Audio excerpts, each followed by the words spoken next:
we are very happy to have so many interested participants in our webinar series. I think this one was also completely booked. And yeah, I'm quite happy to give you a short introduction in our system, the vertical PV technology. Just a short question back to Jana. Currently, I'm not able to steer the presentation. Okay, great. Yeah, okay, now it works. Perfect. So, yeah, I will give you an overview with some slides we prepared. It's just a quite tough program, I think. So I will try to yeah, to go quite fast through the slides, that we have enough time for discussion left afterwards. But of course, we wanted to give you yeah, as much information as possible. And I think afterwards we will also share the slides, and looking forward to your questions and our discussion. So first of all, a short overview over the structure. I will give you a short introduction into the system. Then we will look at some focus aspects of this system regarding energy, agriculture, and ecology. I will also give you a short view on our on a special application, our solar fans. And I will finish with an overview over the profitability of such a system and a short summary as we see it. So when we start now, I wanted to give you first a picture.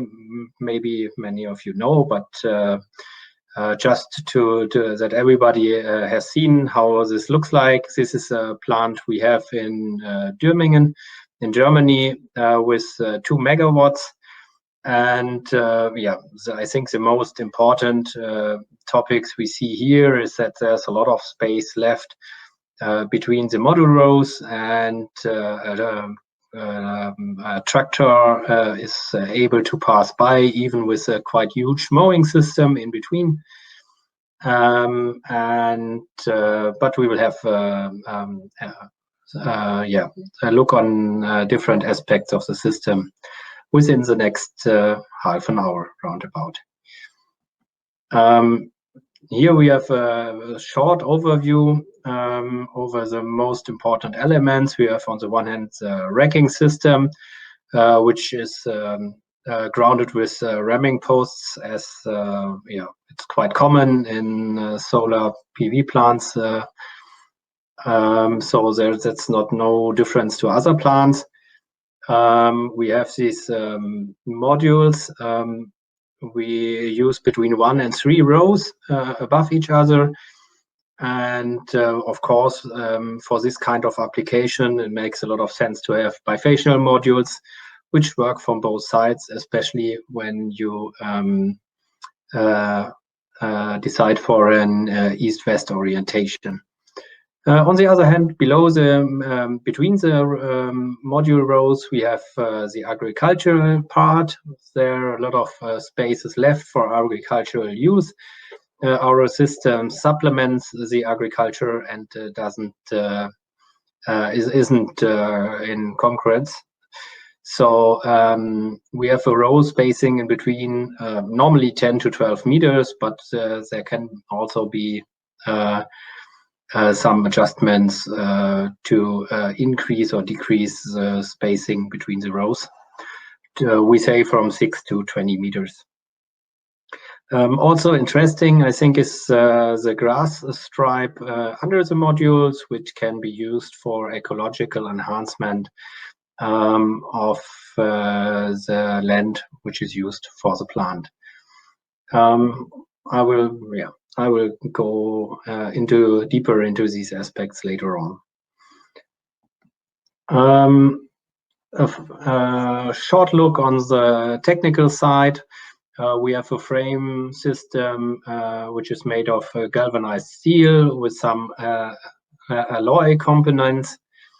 And I think one of its interesting advantage is that it's quite adjustable construction.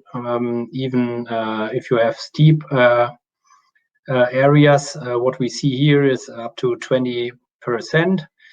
And by the way, this is a north face, so you would, I think, never ever build a south-oriented plant there. But with this system, it's easily doable also in such environment. Yeah, and as I already said, the module holders are from alloy with EPDM inserts. Also important for the technique, of course, is the module. In generally, we do not have special modules for this application. For us, our vertical installation, the only important point is, of course, to have high backside efficiency. And what we currently normally use is PERT technology. This is N-type based, and with a backside efficiency of 85%.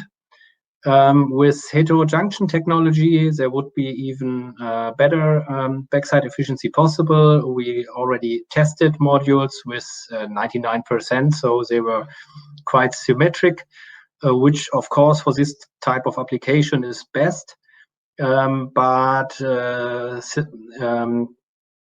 yeah, compared to the PERT technology, these modules are still quite expensive. What we currently see is that the price difference between PERT and standard PERT technology is decreasing. I would think it's less than 10% up to now, but heterojunction is still more expensive. But especially for this kind of installation, we are looking forward to the heterojunction technology becoming market standard within the next year, which will still increase the profitability of such a system. One of our quite interesting aspects we see is that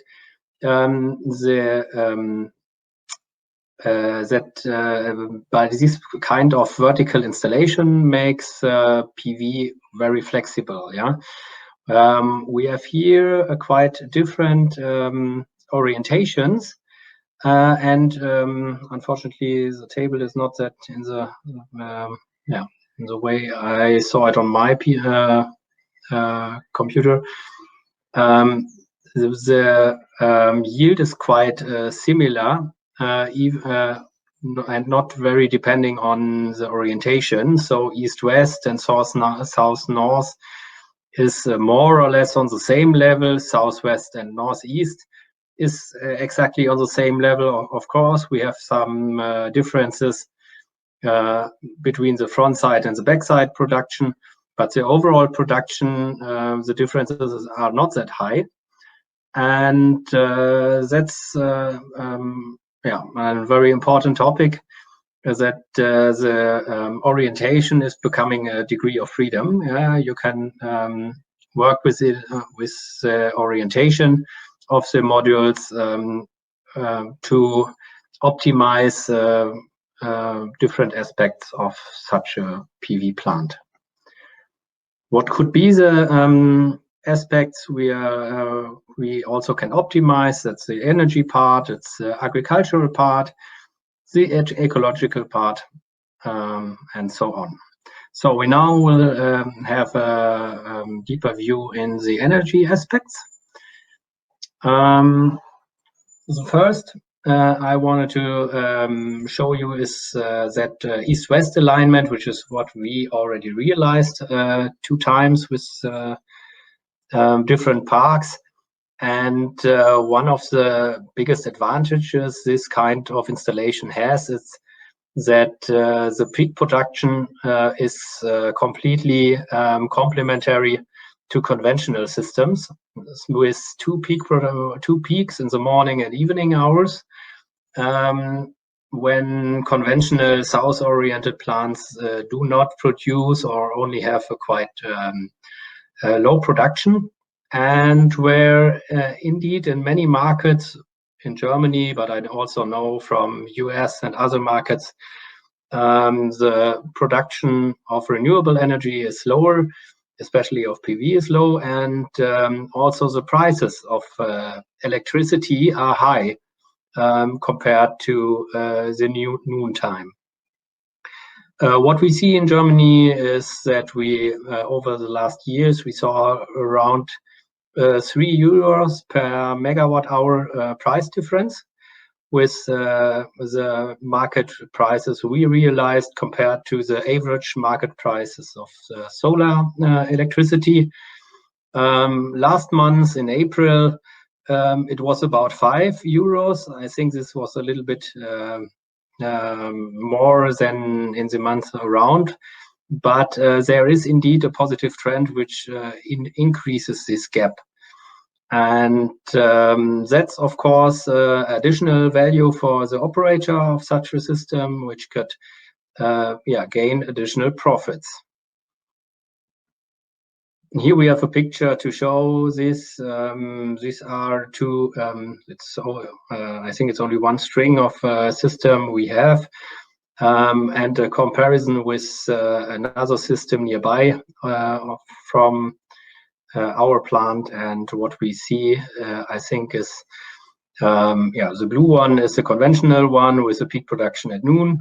The orange one is the vertical one, and the dark one is the development of the prices during the day. And what we see is that the production curve fits very well to the market prices, and we produce the electricity when it's needed and when people are willing to pay for it. So here a second aspect, which might be also interesting for the optimization, is also a south-north orientation of a vertical one. This one would not adjust the production profile during the day, but over the year. If you compare it with the south-oriented system, which approximately brings 25% of the electricity production in the winter time and 75% in summer, we would have switched more to the winter time when the sun is lower, and we would have a production of around 33% in winter and less in summertime. This can also generate a higher market value if the average prices in wintertime are higher than in the summertime, which in several markets is the fact. Here we also see I think these are simulated data where we see the orange one is in January, February, and in the end of the year much higher than the blue one, which is a conventional south plant. The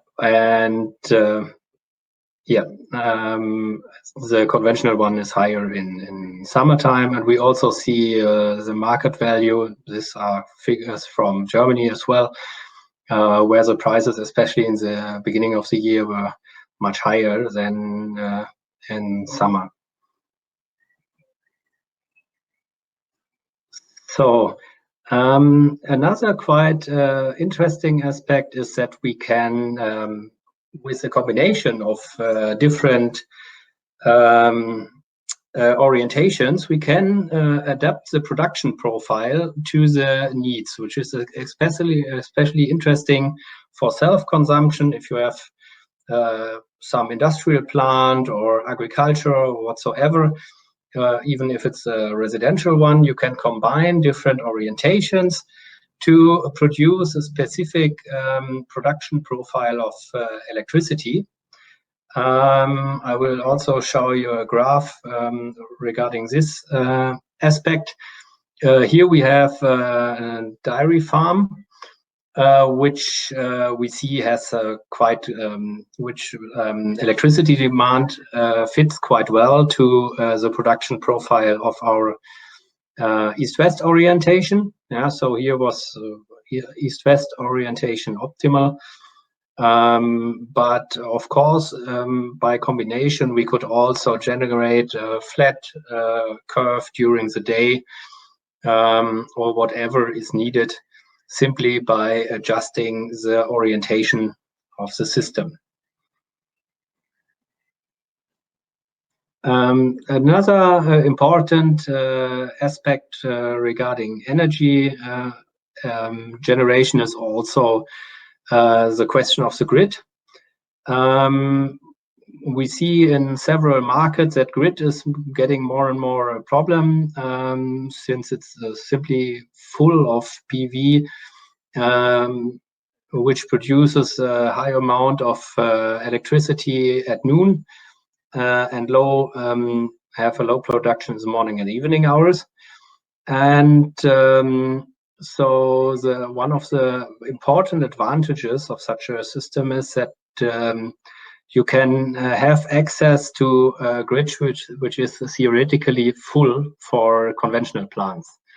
That's what we also already had with, for example, our plant in Dürmingen, where we had around a mile of cable to the next free grid access. But due to the fact that we mainly produce in morning and evening hours, we could use another one nearby, which of course saves a lot of money.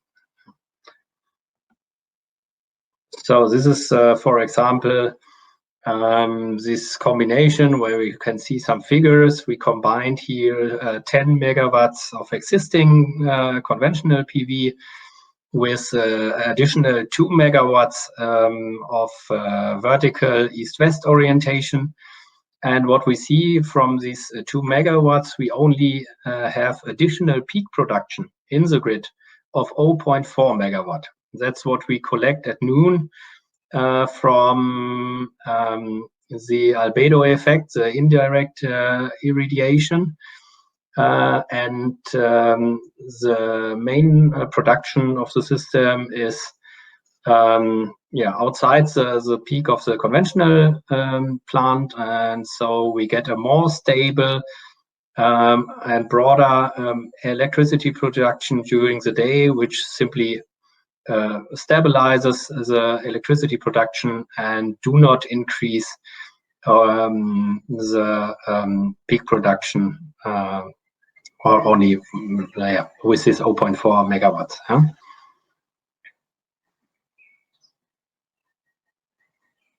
Another point is the infrastructure you normally need to install for a plant, which also is quite costly, and also there are quite interesting aspects to see if we choose a combination of both conventional and for example east-west vertical, or vertical south-east, south-west, no sorry, south-north and east-west orientation. That's what we see in this picture.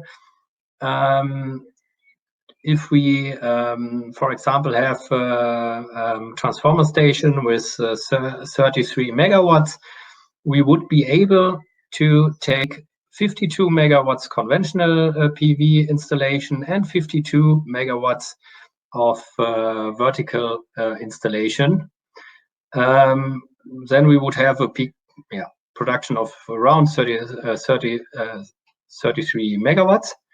So with this transformer station, we would be able to handle more than 100 megawatts.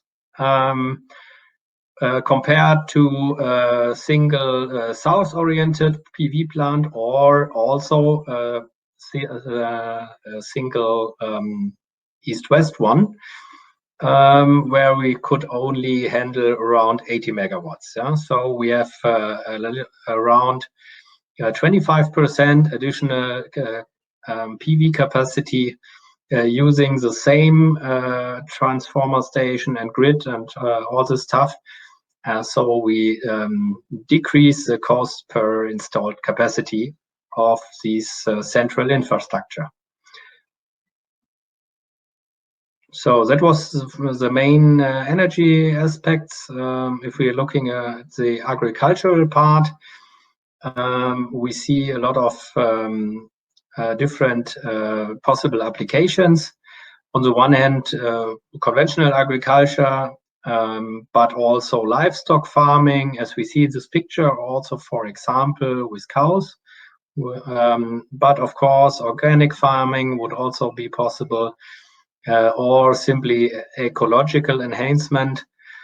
But we will see later that we also already have ecological enhancement effects, even with if we do conventional agriculture with such an installation. What we see as possible application for agriculture are, for example, potatoes, different types of beets, carrots, legumes, or also cereals with a height of approximately 1 meter. We could increase even more by mounting the system a little bit higher, or giving some more distance between the agricultural part and the module rows.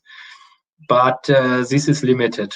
Corn, for example, makes no sense, since it's 2.5 meters or what in summertime, and you would have a lot of shadowing, which doesn't make sense.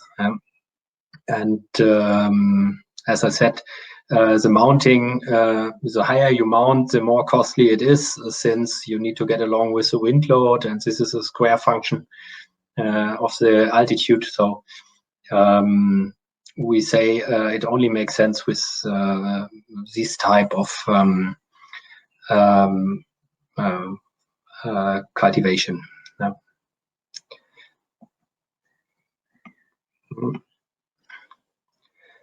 Where we also have a lot of experience already with grassland use, for example, for hay production, or also for silage as mowing meadows, which works very well. We see it in the picture, and we saw in the first picture as well. As I said, cows are also no problem at all. And what we see in the lower left one is a very special application in this context, which is integration of vertical PV as a solar fence. So we integrated fencing of the field and solar power production. This is at a chicken farm in Austria.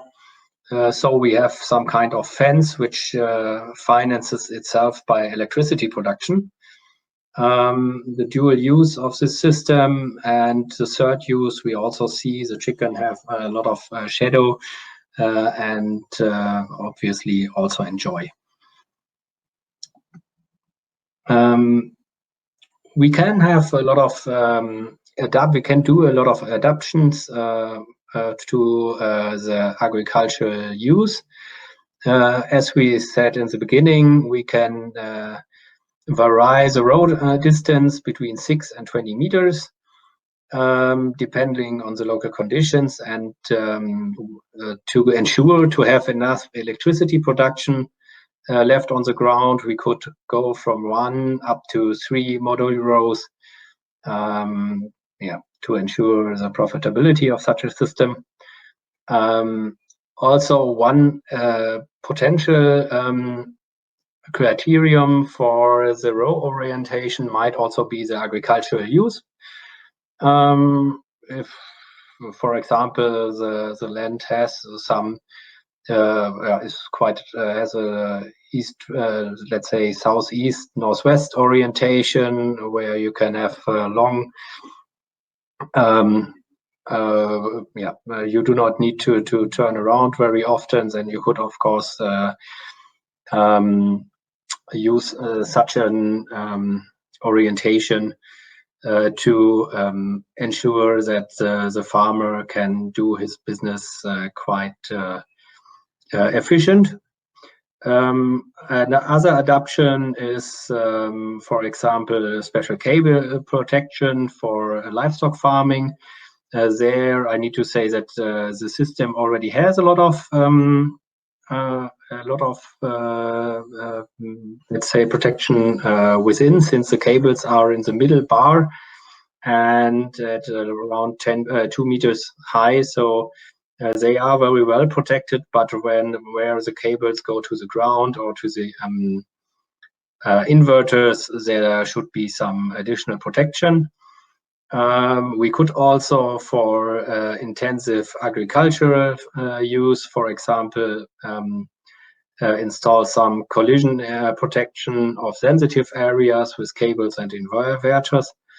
And another adaptation we already have seen, this is the integration as a fencing system.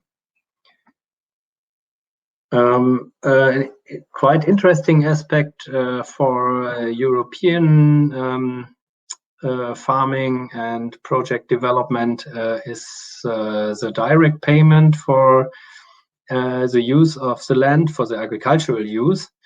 And there we see a regulation where the criterion is if other uses are also installed, as for example PV in this case, on the field, the question if you can still have the subsidy as a farmer is if the intensity, nature, duration and timing of the agricultural activities is significantly hampered by the other use.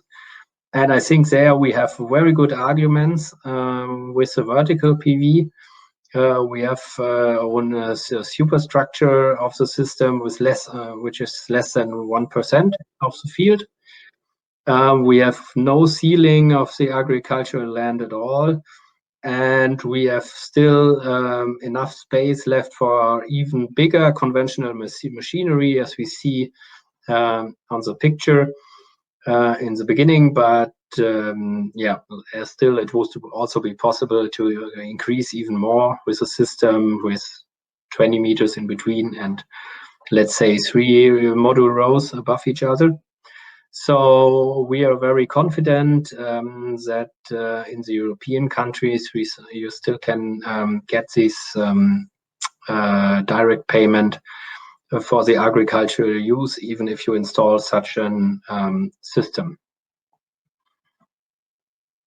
Another point, which is also interesting from the agricultural perspective, but also leads a little bit to the ecological aspect, is that the installation of these solar walls, so to say, in,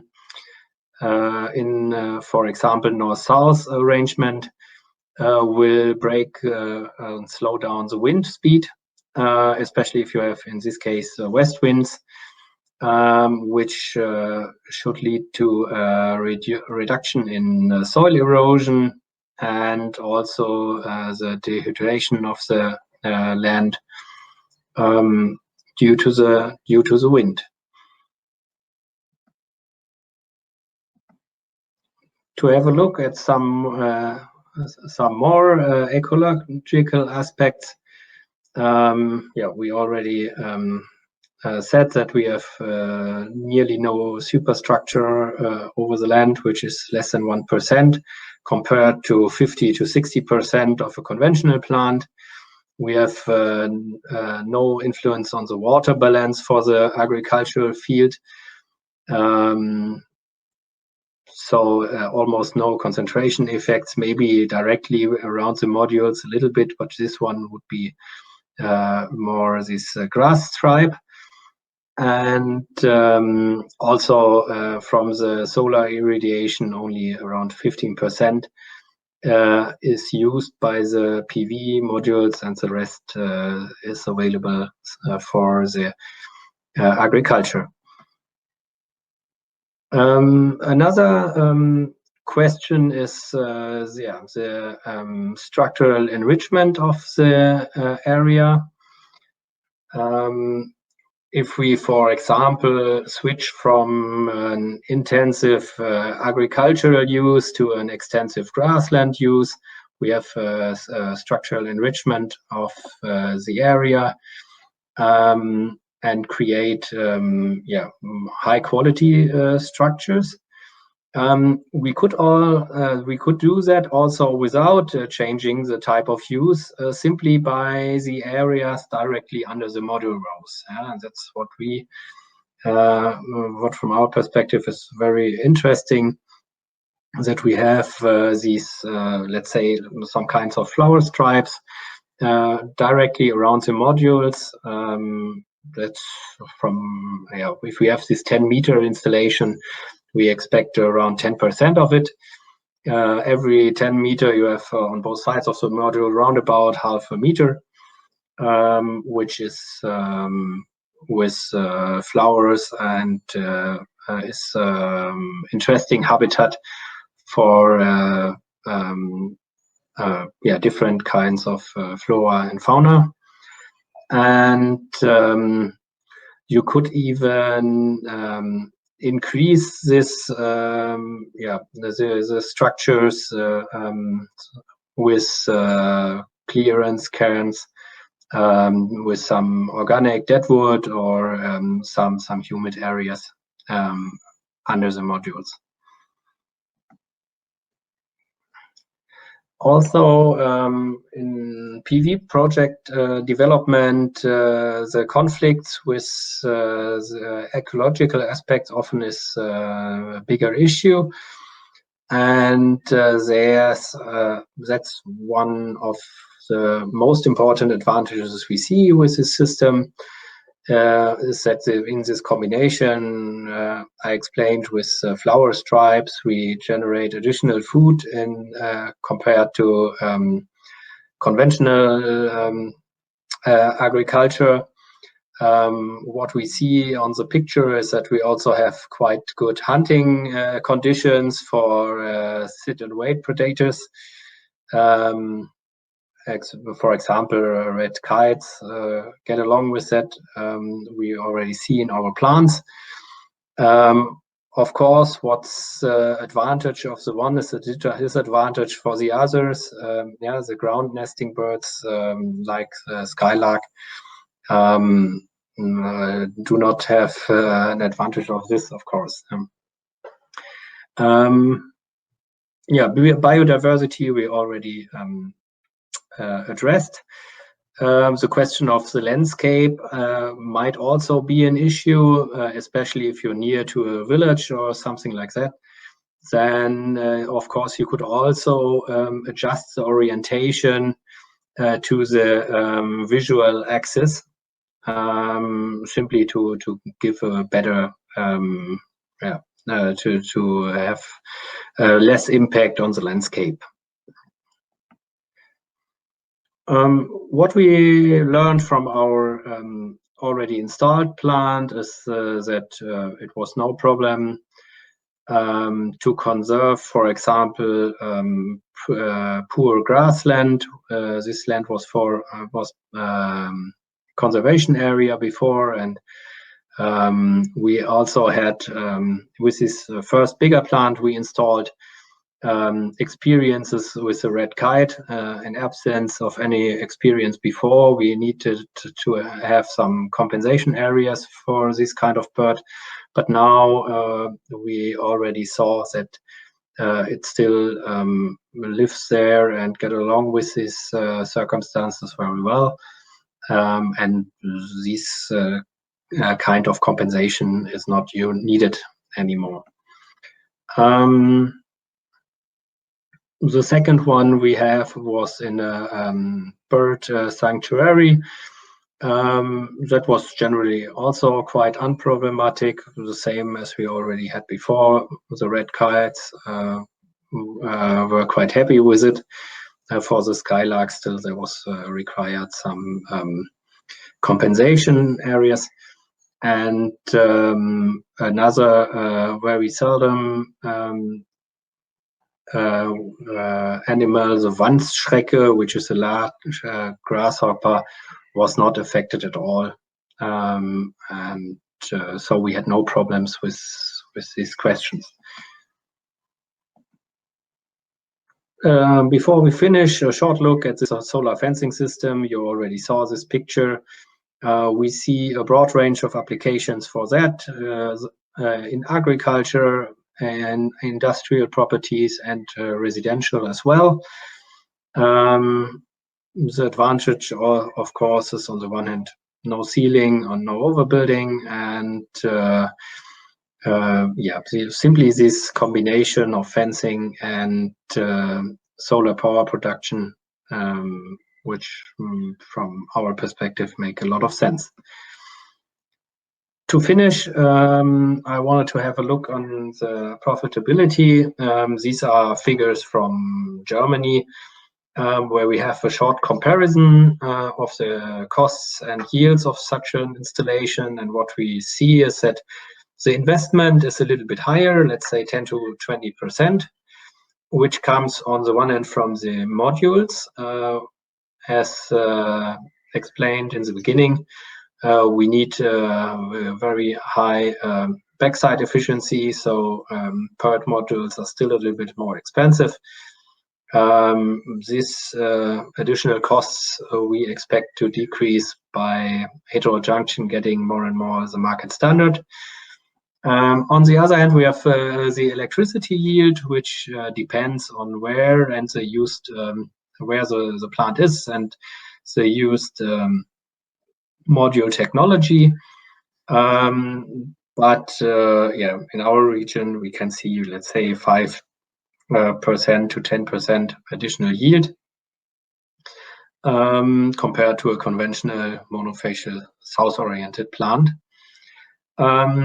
Additional positive effect comes from the electricity prices we have seen in the beginning. From Germany, we saw these 3 cents per kilowatt hour with an increasing slope. Regarding the area needed for such a plant, the installation, the peak installation per hectare is lower, since of course we need this space between the modules, not only for agricultural use, but also to avoid shadowing between the rows. And so we can say roundabout we need double the space for the same installation. We're here in this example, we are looking at a 5 megawatt installation, where we need approximately double the space. But of course, we need to keep in mind that we only need a very, very small portion of this land. As we said, the pure installation, the space the installation needs is less than 1%. But still, if we also take the flower stripes into account, more than 90% is still usable. So then we see that this what looks like a disadvantage is an advantage of the system. The land cost per installed capacity, from our perspective, is a little bit higher, since of course we needed to pay lower rents for land which can still be used as agricultural land, but this is not completely compensated. This doesn't completely compensate the increase in land needed. But if we're looking at the whole system, we see comparable equity yield on a 20-year basis, higher, a little bit higher investment and a little bit higher costs for the land is compensated by higher electricity yield and electricity prices. And an additional add-on is that we expect a longer life cycle simply due to the fact that we use glass-glass modules instead of conventional backsheet modules. So, especially for project developers, what are the most important aspects of these systems from our perspective? That especially we can, we are able to give advantages to many different stakeholders with such a system. If a landowner wants to use the agricultural land and do not want to give it completely away, we can have vertical PV as a supplement with the agriculture and not in competition with it. Also, environmental aspects are especially for authorities often very important. The ecological upgrading of the area is an important aspect, but also that there is no competition between food and energy production is often a very strong argument. As we already said, the question of the grid.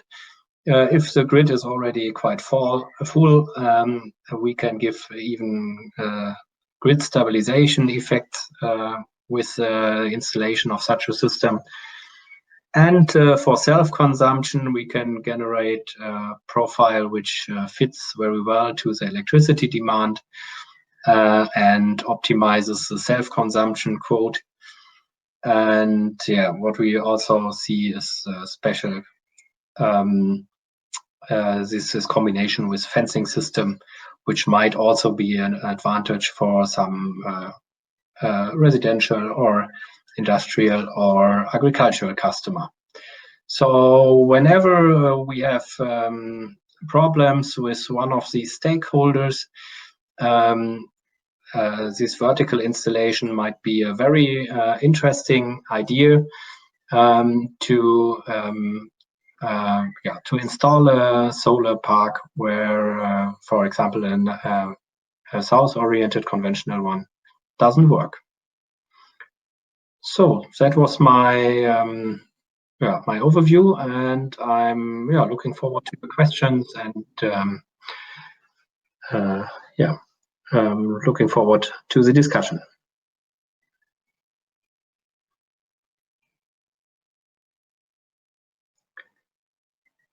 So I think it's Lucas now who will bring the who has the questions, right?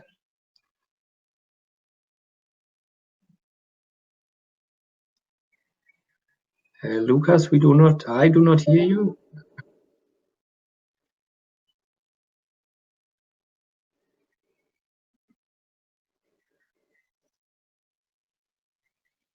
Hi, Lucas, we don't hear you. I start with the question about the mounting system. Yeah. How is the wiring handled? Is there a trenching for wiring?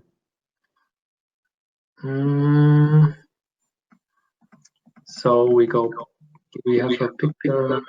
Go back to the picture.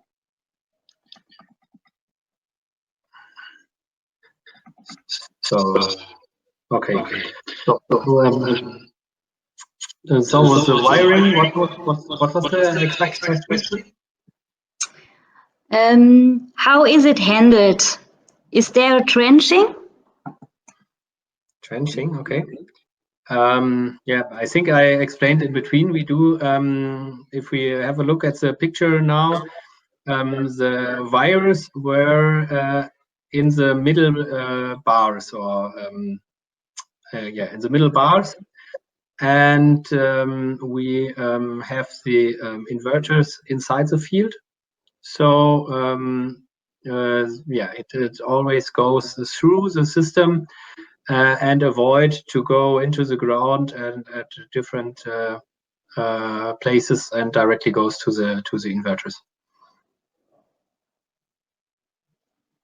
Okay. What are the module requirements for the system to be competitive with a conventional one? Efficiency, size, cell type? Yeah. To be competitive, we already said in the beginning, it's even sometimes it's even better. We have higher production per year with the same installed capacity compared to monofacial ones.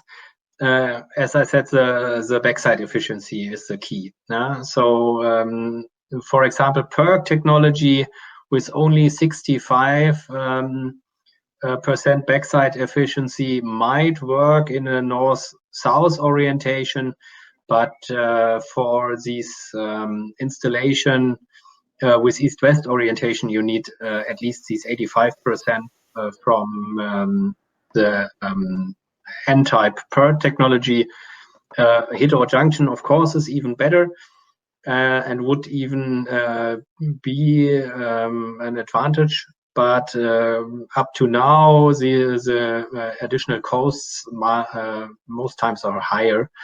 But we will see how the capacity, the production capacity increases with heterojunctions.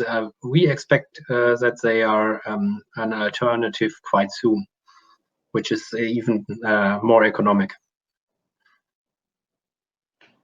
Okay, next question. Is the module mounted on fixed type structure or tracking structure? This is a fixed type structure. Yeah, we have these ramming posts in the ground, and the modules are fixed, which makes it quite easy to handle and very robust, and with no which is especially from maintenance aspect, very easy to handle. Okay, then what is the best orientation of the module? That's hard to say. If we since we need to say what is our focus aspect. Yeah, so if it's only the electricity production, the overall production, then I think it's northeast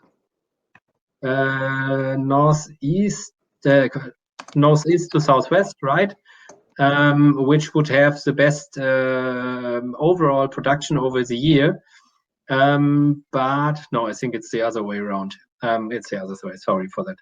And but if we also take into account the electricity prices, it might be more the east-west one.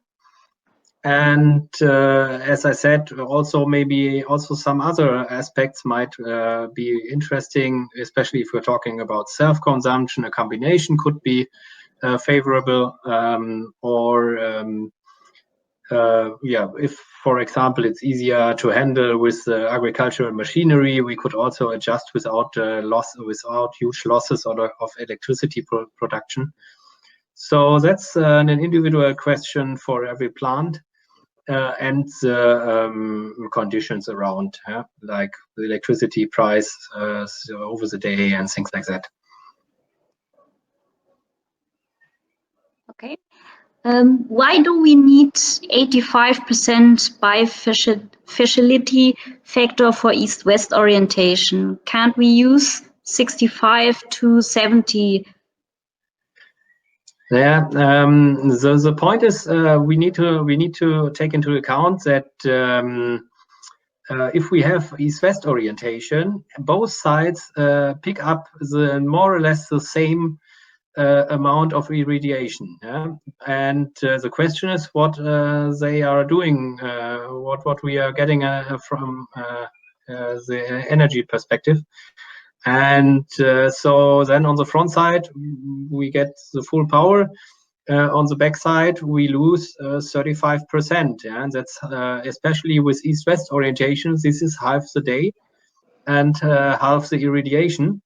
So we lose around, compared to a symmetric module, we lose about 17%, with a PERC module with only 65% backside efficiency, which also is from economic perspective not favorable. Then with a 20% additional yield on the backside is much more economic from this perspective.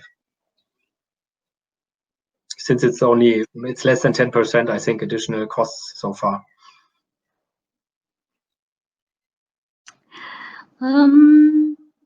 How high can we mount the panels if shadows cost is non-issue? How many panels can we stack up? That's also a question. Yeah, the higher it is, the more difficult it is to handle the wind load, and the wind load is a square function of the altitude, and the costs indeed also are. So what we see is that we can go to 3 module rows. There we would decrease, we would take, for example, this installation is with 72 cell modules. We would decrease the module size to 60 and take some more stable components, which should get along with this wind load as well, with 3 rows. But yeah, we do not see that it's economically doable to increase even more, to get even higher, simply since the wind load is getting too high, and the structure needs to be much bigger and more expensive.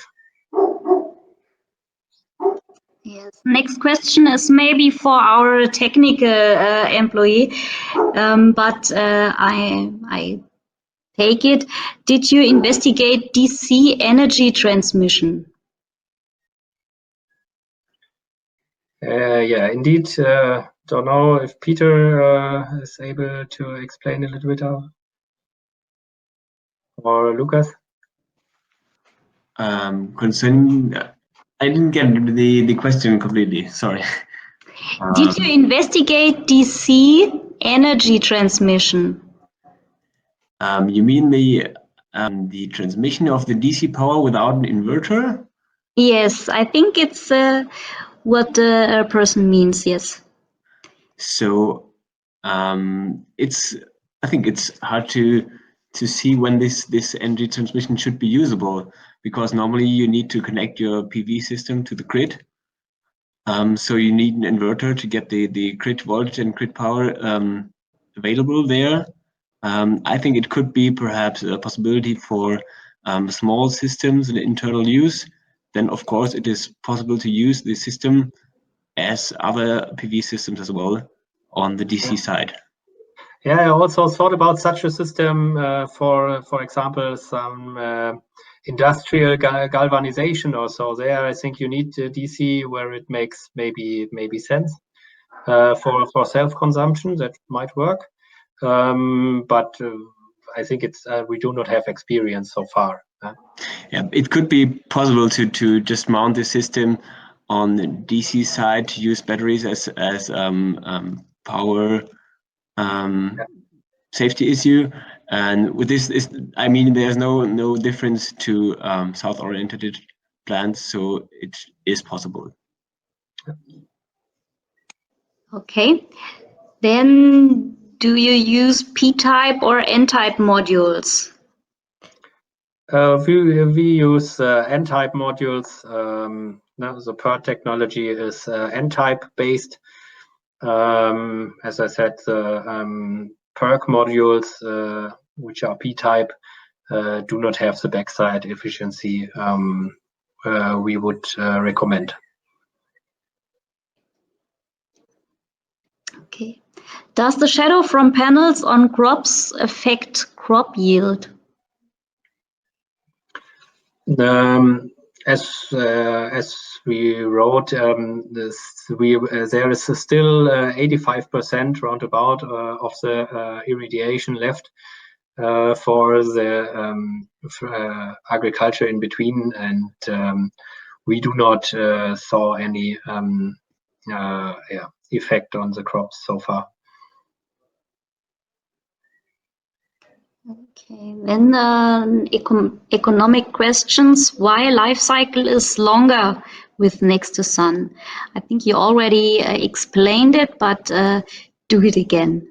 Yeah, it's simply regarding the modules. Yeah, the modules are glass modules, and if you compare them to conventional backsheet modules, we expect a higher life cycle, higher lifetime of these modules, while the rest of the system, in both cases, would even work longer.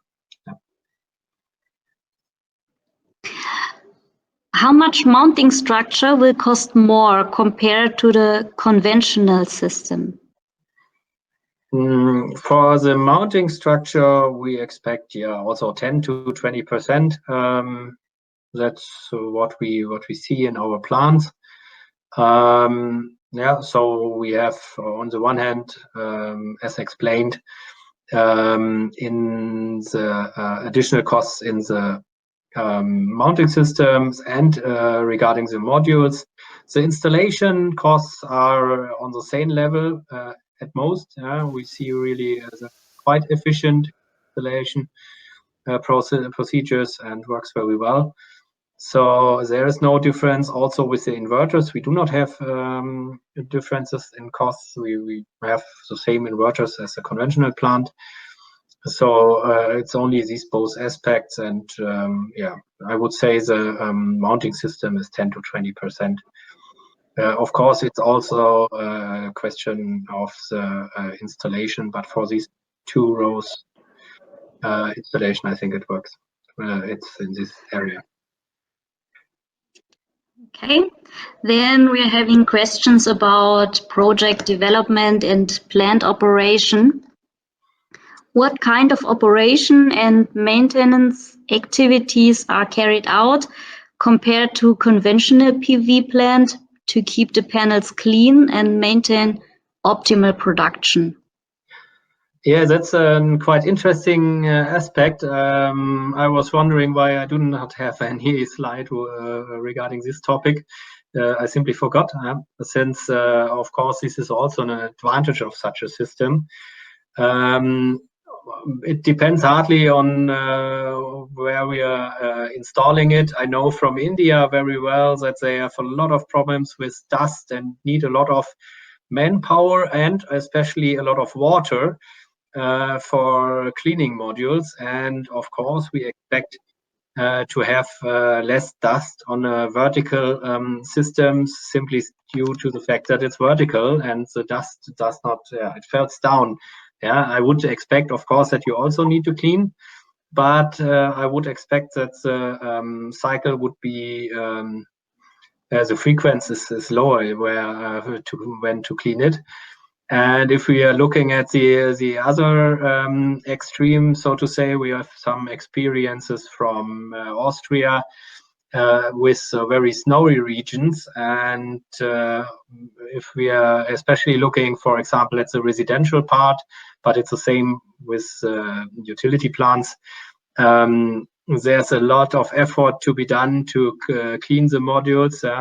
Every winter when I go skiing there, I see the guys on their roof solar installations climbing and cleaning the modules. And due to the vertical installation, you have no problem with snow at all. The opposite is true. You get a really boost from the increasing albedo due to the snow, which is of course an advantage of such a system. Okay, then really similar questions. Have you seen soiling issues due to bird poop and nests? Not really. We have not in a way that it was that the modules or the installation was affected by it. As we saw this buzzard Of course, some birds sit on it, but yeah, there was no problem in the installations we have. Then is the installation time of Next2Sun systems lower, higher than conventional systems? If so, how many labor hours does it take to install or mount a single module? Yeah, I think I already explained now. It is what we see from our experience is that we are at least as fast as the conventional ones. Of course, we need to. The ramming is a little bit more effort since it's a more stable structure, and it's sometimes, especially in the outer part of the field, it need to be around deeper. But what we see in the installation processes regarding the posts and the modules, we're at least as fast as the other ones, maybe faster.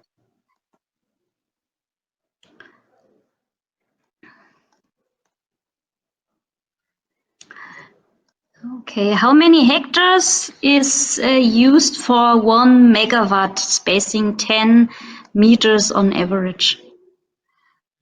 When we use 10 meters on in between, we are, let's say, 2.5 to 3 hectares, yeah, which needed to be used for it. But yeah, there you need to keep in mind, of course, that more than 90% is still usable for agriculture. Yeah. Okay, then two other technical questions. I see Peter Bendings is also there. Yeah. Maybe he can answer. What is the system voltage? 1000 volts or 1500 volts? What are the DC losses in the system? Regarding the voltage of the system, it can be adjusted concerning the inverters you use. So you can install our system with 1500 volts of voltage, as well as 1000 volt, concerning what kind of inverters you use. This is however you want to decide.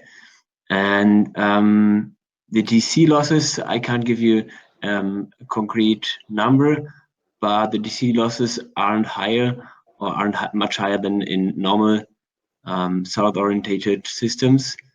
If you are interested in concrete numbers or out of the simulation, I can give you later on. Okay. How much solar irradiation would go through the module and eventually cannot be captured? Yeah, as I explained, around 15%, I would say, but I think Peter is also the expert on it. But about 15% is the figure we pick up, and the rest, as I said, it's not lost. It's only left for the plants. Yeah? Exactly. So inside of the module, you have about 10% of the surface of the model, which is not covered by the panel, by the cells. But even inside the glass of the cell, some irradiation is kept and led to the cells. So we do the simulation with about 13% of irradiation, which can go through the module and through the outer system as well. But as Sascha said, this irradiation isn't lost because it can be used either agricultural use on the bottom, or concerning the albedo, it can be used from the other row, which is next to the row in front of it. Okay. What is the maximum wind load which can be handled by this module? How many PA? Do you have a number? Yeah, I don't have the exact number, but I know that the wind load we have with our system, it's no problem coming from the modules. So with the normal racking system, which is available for the 2 panels in height, the critical wind load is concerning our system. So if you use normal glass modules, the point which is the problem, or which could be a problem with high wind loads, is the module itself. If you then go on and increase the strength of our system for either for the 3 modules in height or for special use in coastal regions, then you need to have a look to the module strength as well, but it shouldn't be a problem. I think we can also increase the number of mounting places. Yeah, I think in our area we only need 4, but we could go, let's for example, up to 6, and then we could even handle even higher wind load. Yeah, as you said, we could also, if it's really on at the coast or wherever you have very strong wind loads, we could increase the profile or simply reduce the number of module rows and go, for example, also to 1 to get along with wind load. Yeah? So I think there are some degrees of freedom to get along with many different conditions. And yeah, as you said, Sascha, it's also possible to use just 60 cell modules, which are smaller, so you get more numbers of posts, and you can handle the wind load then. Yep, right. Okay, so I think that's it for now with the questions. But you are welcome to ask questions afterwards per email or per mobile phone. And yes,